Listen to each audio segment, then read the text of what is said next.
6వ సంవత్సరం కొరకై ప్రభు మనకి ఇచ్చినటువంటి వాగ్దానాల్లో ఈ దినము మన సంఘ వాగ్దానాన్ని మనం ధ్యానం చేయబోతున్నాం. కనుక గత దినాల్లో మరి 31st నైట్ మార్నింగ్ కనుక గత వారం కూడా మనము సార్వత్రిక సంఘ వాగ్దానాలు మనం ధ్యానం చేశాము. ఈరోజు మనము మనకిచ్చినటువంటి సంఘ వాగ్దానం, బేతేలు సంఘ వాగ్దానము చూడండి. 2వ తెస్సలోనికైలు 3వ అధ్యాయం, 2వ తెస్సలోనికైలు 3వ అధ్యాయము అందరం కలిసి 3వ వచనాన్ని చదువుకుంటాం. ఈ 2026వ సంవత్సరం కొరకై మరి హెబ్రోన్ నుంచి మరి మన ఎన్టీఆర్ నగర్ బేతేలుకి ఇచ్చినటువంటి వాగ్దానం పెద్దలైన వారు దైవ సేవకులు ప్రార్థన చేసి మనకి పంపించిన వాక్యము 2వ తెస్సలోనికైలు 3వ అధ్యాయము 3వ వచనాన్ని అందరం కలిసి మనం చదువుకుంటాం. ఈ రోజంతా కూడా మనము ఈ వాక్యం మీదే మన ధ్యానము చేయబోతున్నాం, ధ్యానం కలిగి ఉంటాం. 2వ తెస్సలోనికైలు 3వ అధ్యాయము 3వ వచనాన్ని అందరం కలిసి మనం చదువుకుంటాం. పేజీ నంబర్ 189 కొత్త నిబంధనలో 2వ తెస్సలోనికైలు 3వ అధ్యాయము 3వ వచనం చదవండి. అయితే ప్రభు నమ్మదగిన వాడు, ఆయన మిమ్మల్ని స్థిరపరిచి దుష్టత్వము నుండి కాపాడును. కనుక గమనించమంటే అయితే ప్రభు నమ్మదగిన వాడు, ఆ చిన్న మాటే ఇదంతా మనం చూడబోతున్నాం. ప్రభు చిత్తమైతే ముందున్న దినాల్లో ఆయన స్థిరపరిచేది, ఆయన కాపాడేది మనం చూస్తాం. కాబట్టి ఈరోజు మొదటి మాట అయితే ప్రభు నమ్మదగిన వాడు. అయితే అనే మాట ఉన్నప్పుడు దానికి ముందు ఏదో ఉందనే సంగతి కూడా మనం గుర్తుపెట్టుకోవాలి. కనుక ఏంటి దానికి ముందున్న సంగతి అని చెప్పి చూసినప్పుడు మొదటి నుంచి తొదకు సహోదరులారా, మీలో జరుగుతున్న ప్రకారం ప్రభువాక్యము శీఘ్రముగా వ్యాపించి మహిమపరచబడిన నిమిత్తము నేను మూర్ఖులైన దుష్ట మనుషుల చేతిలో నుండి తప్పింపబడి నిమిత్తము మా కొరకు ప్రార్థించుడి. విశ్వాసం అందరికీ లేదు, అయితే ప్రభు నమ్మదగిన వాడు. కనుక పౌలు గారు చెప్తాడు, నేను మూర్ఖులైన దుష్ట మనుష్యుల చేతిలో నుండి తప్పించబడి నిమిత్తము మా కోసం ప్రార్థించండి. కనుక అందరికి విశ్వాసం లేదు, కనుక అయితే ప్రభు ఒక్కడే నమ్మదగినవాడు. అందుకే మనం పాడిన పాటలో కూడా మీది విశ్వాసత మా ప్రభు యేసని, నమ్మకమైన మా ప్రభు అని మనం చూసాం, పాడుతూ వచ్చాం.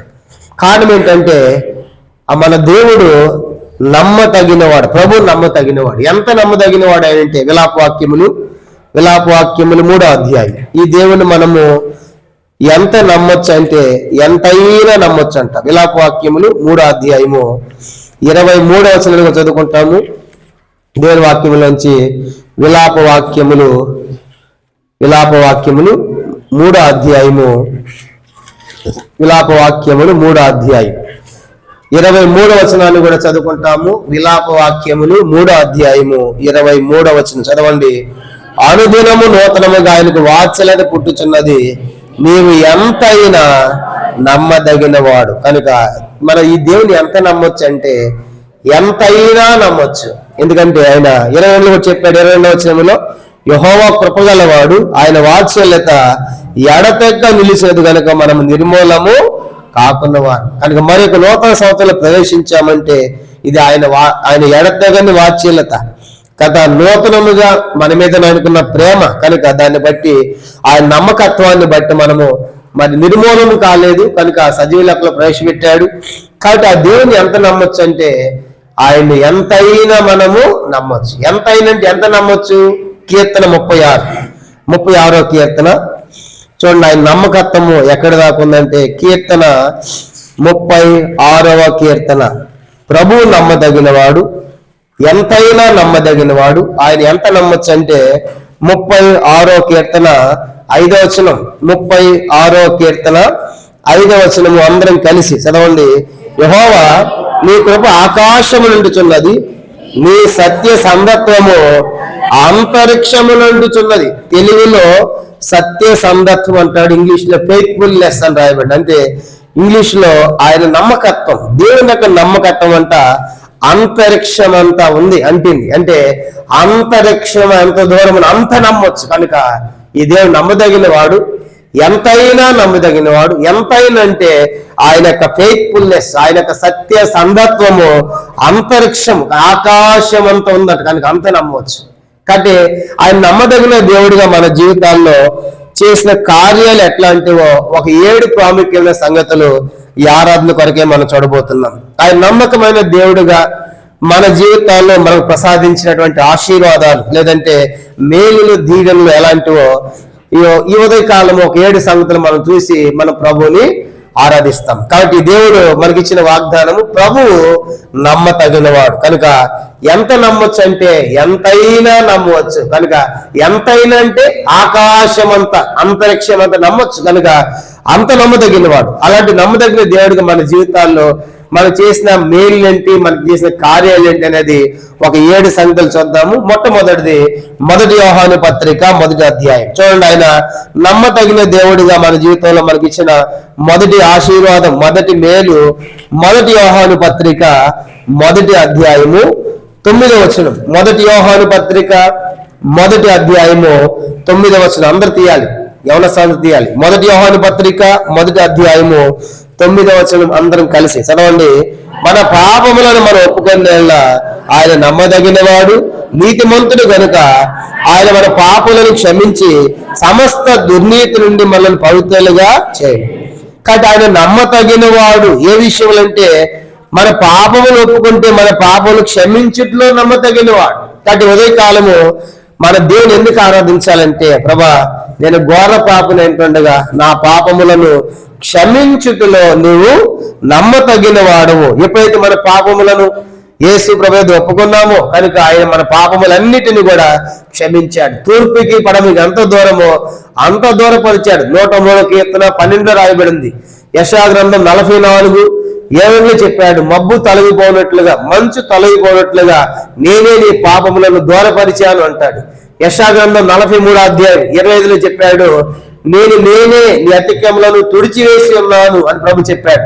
మీకా గ్రంథం 7వ అధ్యాయం 18-19 చెప్పాడు, మీ పాపములను సముద్రపు అగాధములు వేశానన్నాడు. కాబట్టి ఉదయకాలము ప్రభు నా పాపములు క్షమించినందుకే నీ స్తోత్రమయ్యాక నీ నమ్మకత్వాన్ని బట్టి నేను పాపిని అంటగా నా పాపాన్ని ఒప్పుకొని ఉంటుండగా మన పాపములను ఒప్పుకొని ఆయన నమ్మదగిన వాడు, నీతిమంతుడు కాబట్టి మన పాపములను ఆయన క్షమించి మనల్ని పవిత్రపరిచాడు, పరిశుద్ధపరిచాడు. కాబట్టి ఈరోజు మనం ఎవరంటే ప్రభువు చేత క్షమించబడిన వారం. కనుక అందుకే యోనా గ్రంథంలో మనం చూస్తాం కదా, ప్రభు యొద్ద రక్షణ దొరుకును. 130వ కీర్తనలో కూడా రాయబడింది, ఆయన యొద్ద క్షమాపణ దొరుకును. కనుక 130వ కీర్తనలో రాయబడింది, ప్రభు యెహోవా యొద్ద క్షమాపణ దొరుకును. కాబట్టి ఆయన మనకు క్షమించాడు. 86వ కీర్తన 5 చెప్పబడింది, ప్రభువా నువ్వు క్షమించుటకు సిద్ధమైన మనసు కలిగిన వాడు. కాబట్టి ఈ ఉదయకాలము మన పాపములను క్షమించాడు. దేన్ని బట్టి అంటే ఆయన నమ్మకత్వాన్ని బట్టి. ఇది మొట్టమొదటి ఆశీర్వాదం. కనుక ప్రభువా నువ్వు నమ్మదగిన దేవుడిగా నా పాపాలు క్షమించినందుకై నీకు స్తోత్రం అయ్యా అని దేవుని ఆరాధించాలి. ఇది మొదటి ప్రాముఖ్యమైన విషయం. ఇక రెండో చూద్దాము. 1 కొరింథీ పత్రిక 1వ అధ్యాయం. నమ్మతగిన దేవుడిగా ఆయన మన జీవితంలో ప్రసాదించిన రెండవ ఆశీర్వాదం, రెండవ మేలు చూసినప్పుడు 1 కొరింథీ పత్రిక 1 Corinthians chapter 1:9.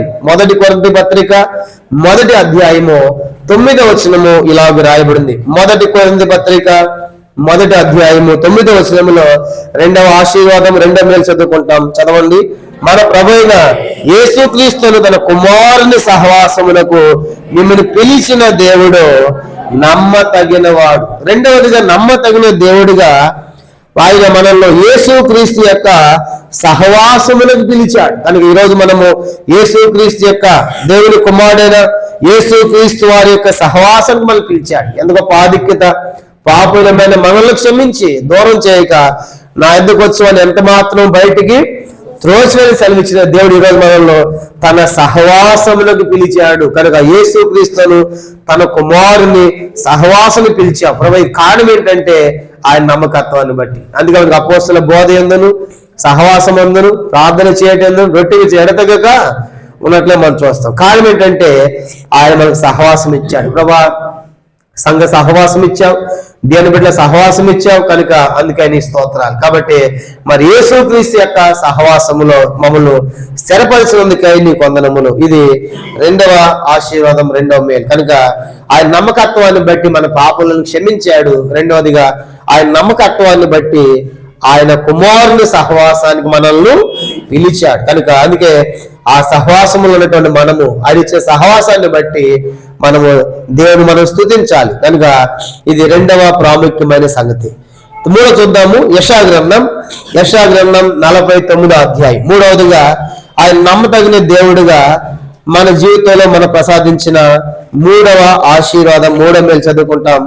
యెషయా గ్రంథం 49వ అధ్యాయము 7వ వచనం చదువుకుంటాం. యెషయా గ్రంథము 49వ అధ్యాయము 7వ వచనము అందరం కలిసి యెషయా గ్రంథం 49వ అధ్యాయము 7వ వచనం చదవండి. ఇశ్రాయేలు విమోచకుడు పరిశుద్ధ దేవుడు యెహోవా మనుషుల చేత నిరాకరింపబడిన వాడును, జనులకు అసహ్యుడును, నిర్దయాత్మల సేవకుడు యెహోవా వారికి సెలవిచ్చున్నాడు. యెహోవా నమ్మకమైన వాడని ఇశ్రాయేలు పరిశుద్ధ దేవుడిని ఏర్పరచుకున్నని రాజులు గ్రహించి లేచెదరు, అధికారులకు నమస్కారము చేశారు. కనుక యెహోవా నమ్మకమైన వాడు, తర్వాత ఇశ్రాయేలు పరిశుద్ధ దేవుడు నేను ఏర్పరచుకున్నాడు. మూడో సంగతి చూసినప్పుడు ఆయన నమ్మకమైన దేవుడిగా మనల్ని ఏర్పరచుకున్నాడు. కనుక మనల్ని క్షమించడమే కాదు, మనల్ని పిలవటమే కాదు, పిలిచిన దేవుడు మనల్ని ఏర్పరచుకున్నాడు. కనుక ఎట్లాంటి వాడిని పిలిచాడు అని చూసినప్పుడు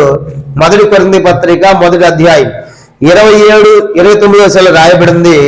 అక్కడ 5 జాబితాలు మనం చూస్తాం. వెర్రి వారిని, బలహీనులైన వారిని, తృణీకరించబడిన వారిని, ఎన్నిక లేని వారిని దేవుడు, నీచులైన వారిని దేవుడు ఏర్పరచుకొని ఉన్నాడని మనం చూస్తాం. కాబట్టి ఎన్నిక లేని వారు, బలహీనమైన వారు, నీచులైన వారు, కనుక వెర్రి వారిని దేవుడు కోరుకున్నట్లుగా ఏర్పరచుకున్నట్టుగా మనం చూస్తాం. కానీ దేవుడు ఏర్పరచుకున్న అట్లాంటి వారిని. కాబట్టి ప్రభా నేను వెర్రివాడను, బలహీనుడను, ఎన్నిక లేని వాడును, నీచుడను, తృణీకరించబడిన నన్ను నువ్వు నమ్మకమైన దేవుడిగా నన్ను ఏర్పరచుకున్నావు.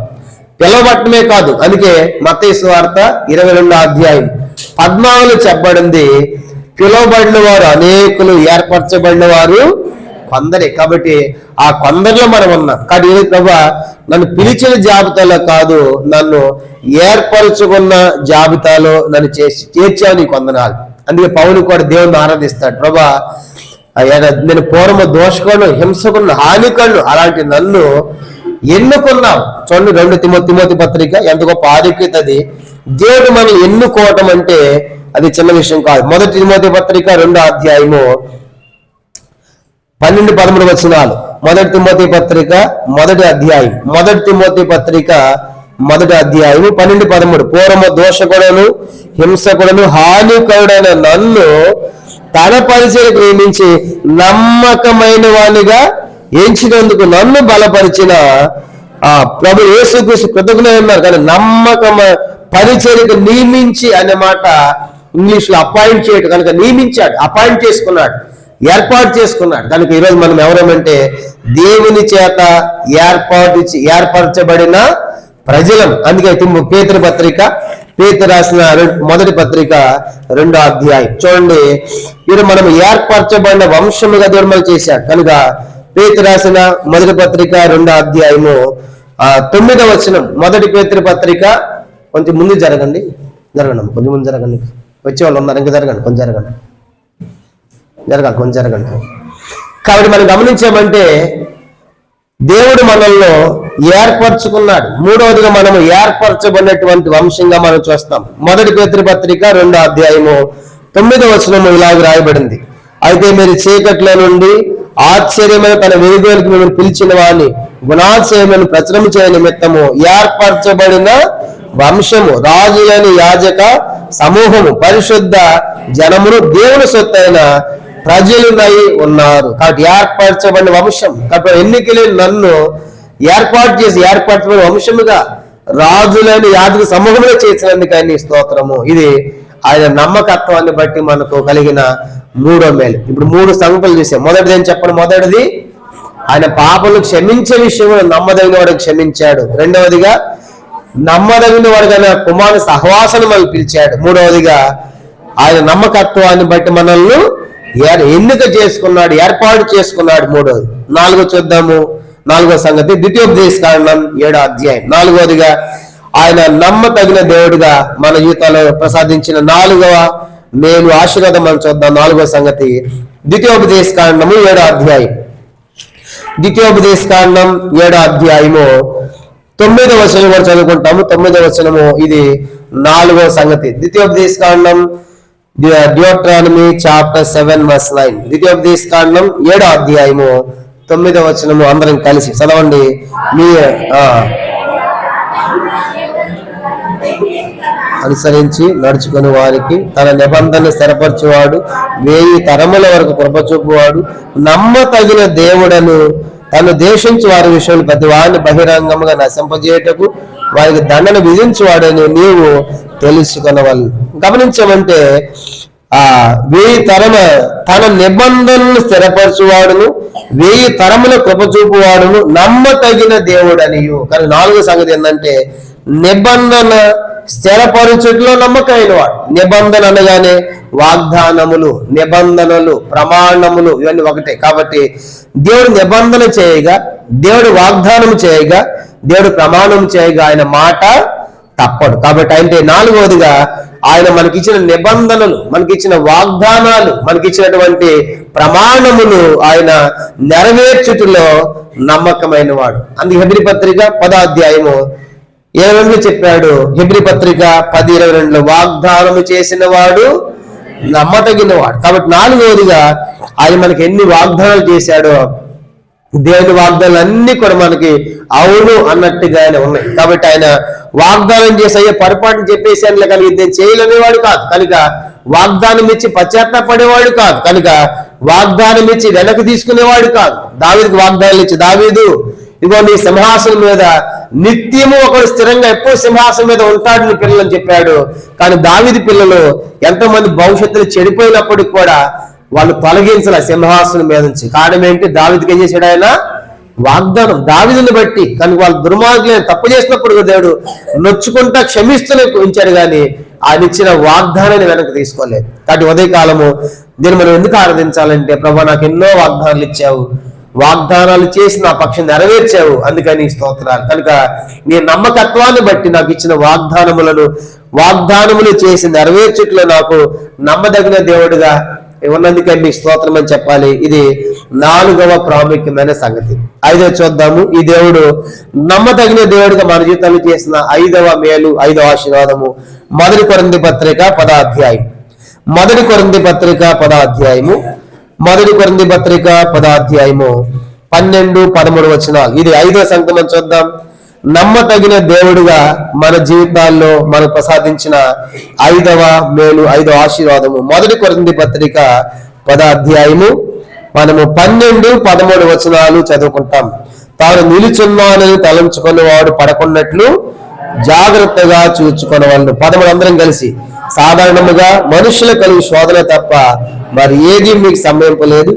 దేవుడు నమ్మతగిన వాడు, మీరు సహింపగలిగినంత కంటే ఎక్కువగా ఆయన మిమ్మల్ని శోధింపబడనీయడు. అంతేకాదు సహింపగలుగుటకు ఆయన శోధనతో కూడా తప్పించుకునే మార్గము కలుగ చేయను. దేవుడు నమ్మతగిన వాడు, దేవుడి శోధనలో నుండి తప్పించుట్లో కనుక ఎన్నో శోధనలు కనుక లోకములో మనకు ఎన్నో శోధనలు, ఎన్నో కీడులు, ఎన్నో అపాయములు కనుక వీటన్నిటిలోంచి దేవుడు మనకు తప్పిస్తున్నాడు. దేని బట్టి అంటే ఆయన నమ్మకత్వాన్ని బట్టి. కానీ ప్రభా నువ్వు నమ్మతగిన దేవుడు, నాకు ఎన్నో శోధనలు కనుక వచ్చే ప్రతి శోధనలు కూడా నీవే తప్పించావు.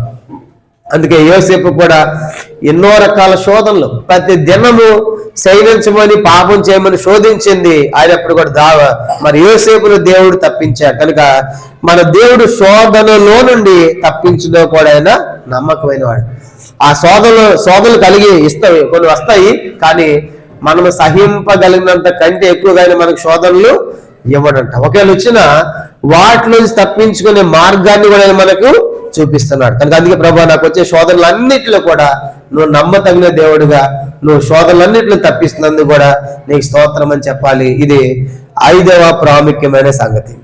6వ చూద్దాము. 6వది మనం చదువుకున్న మాట, మనకి ఇచ్చిన సంఘ వాగ్దానమే. 6వ సంగతి, 6వ మాట 2 తెస్సలోనికైలు 3వ అధ్యాయం 3వ వచనం చదువుకున్నాం కదా, అక్కడ రాయబడింది కదా, ఆయన దుష్టు నుండి తప్పించుటలో నమ్మకమైన వాడు. కనుక శోధనలే కాదు, దుష్టుడు అపవాది చేతి నుండి మనం తప్పిస్తా అంట. 2 తెస్సలోనికైలు 3వ అధ్యాయము 3వ వచనం, 6వ సంగతి. 2 తెస్సలోనికైలు 3:3 చదువుదాము. అయితే ప్రభు నమ్మతగిన వాడు, ఆయన మిమ్మల్ని స్థిరపరిచి దుష్టత్వము నుండి కాపాడును. కనుక కింద దుష్టత్వం అని కింద పుట్టినట్లు 3 దుష్టుని నుండి అని, అనగా అపవాది నుండి, సాతాను నుండి. కనుక ఆ దుష్టత్వం నుండి కూడా మనల్ని కాపాడుతున్నాడు. ఈ లోకంలో ఆయన ప్రజల మనల్లో దుష్టుని బారిన పడకుండా అపవాది నుంచి కూడా ప్రతి దినము కూడా నువ్వు కాపాడుతున్నందుకని స్తోత్రము అని చెప్పాలి. కాబట్టి నమ్మతగిన దేవుడిగా, ఆరోదిగా ఆయన ఈ లోకంలో అపవాది, సాతాను, దుష్టత్వం నుంచి, దుష్టుని చేతుల నుంచి కూడా మనం తప్పిస్తున్నందుకు కానీ కూడా మనం దేవుణ్ణి ఆరాధించాలి. కానీ ఇప్పుడు 6 సంగతులు చూసాము. మొదటి యోహాను పత్రిక 1వ అధ్యాయం 9వ వచనం ప్రకారము మన పాపములను క్షమించట్లో ఆయన నమ్మదగిన వాడు. 2వ సంగతి మనం చూసాము. 1 కొరింథీ పత్రిక 1వ అధ్యాయం 9వ వచనంలో యేసుక్రీస్తును తన కుమారుని సహవాసం మనం పిలిచిన వాడు నమ్మదగిన వాడని చూసాం. 3వదిగా యెషయా గ్రంథం 49వ అధ్యాయం 7వ వచనంలో మనల్ని ఎన్నిక చేసుకున్నట్లో, ఏర్పాటు చేసుకున్నట్లు ఆయన నమ్మదగిన వాడని చూసాం. 5వది శోధన నుండి తప్పించట్లో 1 కొరింథీ పత్రిక. 4వది ద్వితీయోపదేశకాండం 7వ అధ్యాయం 9వ వచనంలో నిబంధనలు, వాగ్దానములు, ప్రమాణాలు చేసి నెరవేర్చుట్లో నమ్మతగిన వాడని 4వ సంగతి చూసాం.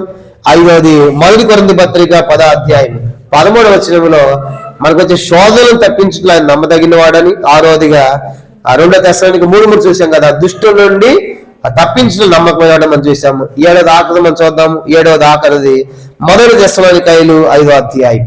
ఆ మాట చదువుకుని మనం ప్రభుని ఆరాధిస్తాం. 1 తెస్సలోనికైలు రాసిన పత్రిక 5వ అధ్యాయం.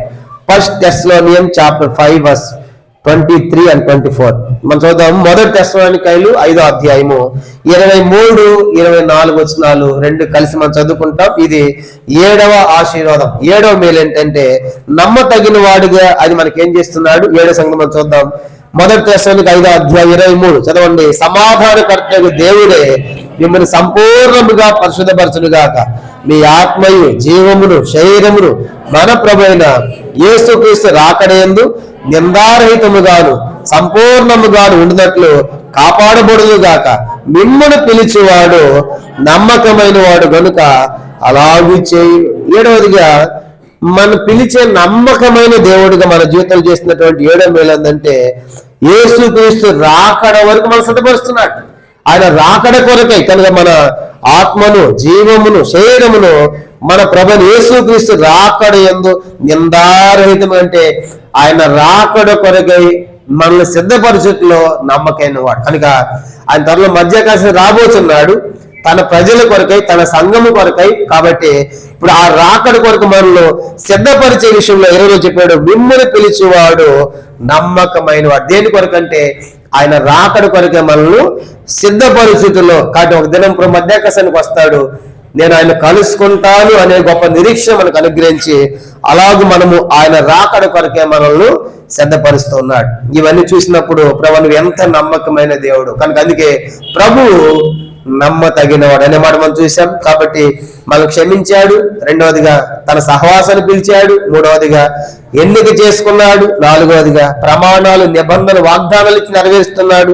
5వదిగా దుష్టు నుంచి కాపాడుతున్నాడు. కనుక 6వదిగా ఆ శోధన నుంచి కాపాడుతున్నాడు. 7వది ఆఖరిది ఆయన రాకడ కరిగా మనల్ని సిద్ధపరుస్తాడు. అందుకే 2 తెస్సలోనిక మనకి ఇచ్చిన వాగ్దానము, బేతేలు వాగ్దానము 3:3 అయితే ప్రభు నమ్మతగిన వాడు. కనుక ఆ మాట మనం చూసాం. కాబట్టి ఆ నమ్మతగిన దేవునికి మనం ఎందుకు ఆరాధించాలంటే, ఎందుకు కృతజ్ఞతాస్తుతులు చెల్లించాలో 7 సంగతులు మనం జ్ఞాపకం చేసుకున్నాం. అవి తలంచుకుని ఆ నమ్మకమైన దేవుని మనము ఆత్మత సత్యముతో మనము ఆరాధించదుము గాక. ప్రభు యొక్క వాక్యాన్ని దీవించును గాక. ఆమేన్. మనం లేచి నిలబడి ఒక పాట మనం పాడతాం. పాటల పుస్తకాల్లో పాటల పుస్తకాల్లో ప్రింట్ చేసిన వాటిలో లాస్ట్ లో 17వ పాట నమ్మతగిన